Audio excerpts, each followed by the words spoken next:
Good morning, everybody. Today I want to go over some of the problems on this assignment called Unit Number 9, Chemical Quantities Review. This is the last assignment in this unit. After this, we're going to move on to Unit Number 10, which is Chemical Reactions, writing them and balancing them. There's obviously going to be no test since we're all online. The first thing I want to do before I go over any of the problems, the first thing you do when you get to one of these problems is figure out your road that you're going to take to get from your starting point to your ending point.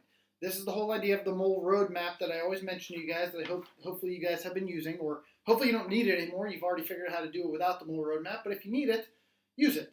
I'd like you guys to try to figure out the way to do this on your own, but I went through for each problem and I wrote down the kind of the road that you need to take for each problem. So for like problem 2, you start with molecules, you convert it straight to moles. For problem 4, you start with liters and you need to get to molecules. But to get there, you always have to go through the middleman, which is the mole. So if it's a 2-step problem like number 4, you need to go through the mole in the middle. Okay, so number 6, you need to start with molecules, convert that to moles, convert that to grams. Okay, I'm not going to sit here and read through all of these. If you guys need to pause the screen and you want to write this down or come back to the screen if you need to. When you get to the problem, that's fine. But I wrote these up here just to kind of help you guys out when you guys do the problems. I'm going to erase this now, and I want to do a couple of problems with you.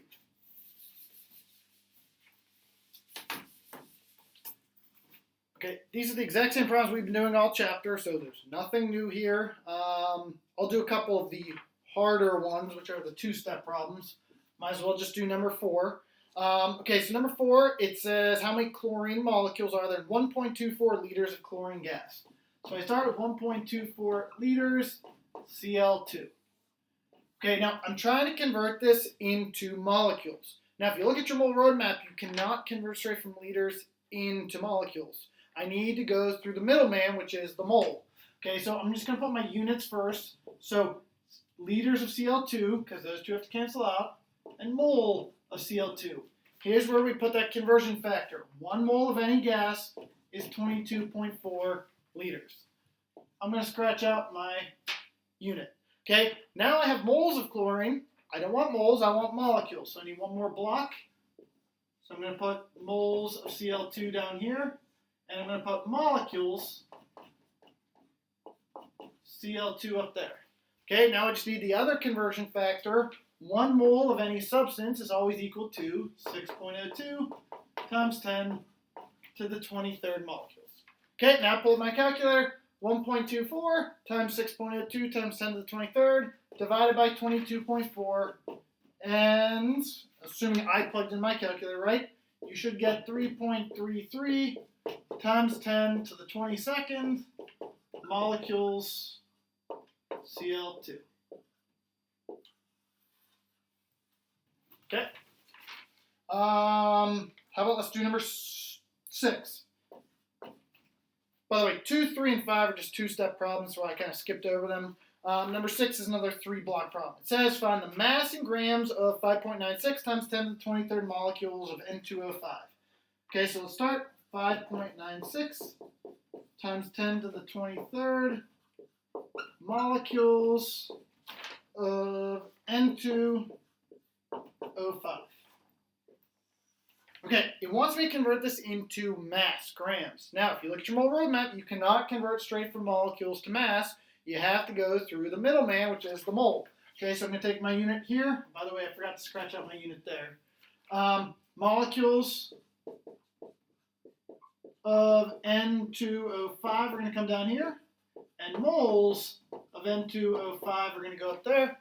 Put in my same conversion factor of 1 mole is equal to 6.02 times 10 to the 23rd molecules. Okay, scratch out that unit. Now I have moles. I need one more step. I need to convert this into grams. Okay, so my unit up here comes down here, moles N2O5, and then the unit I'm looking for, which is grams of N2O5, goes in the top right corner. Okay, so now I put in my conversion factor. 1 mole of N2O5 equals how many grams of N2O5?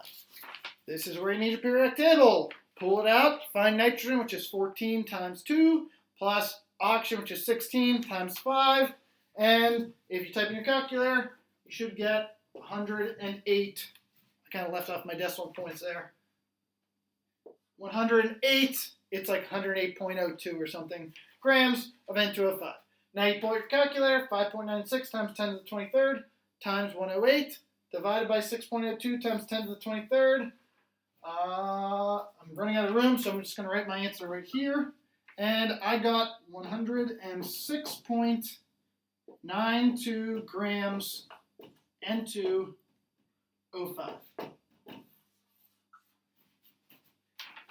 Okay, I'm going to erase these.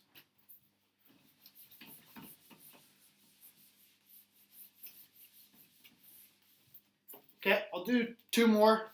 How about number 7? Okay, number 7 says determine the volume in liters of 44 grams of methane gas. So 44 grams of CH4. Okay, I need to convert this into volume, liters. Again, you cannot go from grams to liters. You have to use the middleman, which is the mole. So grams of CH4 has to come down here, and moles CH4 goes up here. This unit's going to cancel. Now I need to put in my conversion factor. 1 mole of CH4 equals how many grams? Pull out your periodic table. Carbon's 12.01. Hydrogen's 1.0079. So you should get approximately 16 grams. Again, I left off like 0.04 as my decimal there. Okay, now one more step. Moles of CH4 come down here, and it asks me to convert to liters of CH4. So now I put in my conversion factor. 1 mole equals 22.4 liters. Okay, pull out your calculator. 44 times 22.4 divided by 16. And I got 61.6 liters of CH4. Okay, let's do one more. Doesn't matter. They're all the same type of problem. Just the only thing that's different is really the first block. Then you just keep putting in different conversion factors. How about, I don't know, I'm just going to do number 8 just because it's the next one. Okay, it says you have 47.1 grams of octane, C8H18, and it asks us to convert that into molecules. Okay, so grams of C8H18 come down here, and moles of C8H18 go here. Once again, I have to go through mole, which is the middleman. So 1 mole of C8H18 equals how many grams? Pull up my periodic table. Carbon's 12.01 times 8 plus 18 hydrogen, which is 1.0079 times 18. And I got approximately 114 grams. Again, I left off a couple decimal points there. Okay, now that unit cancels. Last step, I need to convert moles of C8H18, which is going to be one of them, to molecules of C8H18, and we should know by now that is 6.02 times 10 to the 23rd. Okay, pull up my calculator, 47.1 times 6.02 times 10 to the 23rd, divided by 114, and you should get an answer. I'm going to write it right here. 2.49 times 10 to the 23rd molecules of C8H18. Okay, so hopefully at this point you guys have gotten pretty good at these conversion factors. They're just converting from one unit to the other. We are going to be coming back to this in the last unit of the year, assuming we have time to get to it because with online schooling. So please make sure you guys figure this out this chapter because it's going to come back in a later chapter and it's going to be harder. We're going to add another step to it. So if you guys have any questions on this, please let me know. But I did about a third of the problems. Please turn this in on Google Classroom by Friday.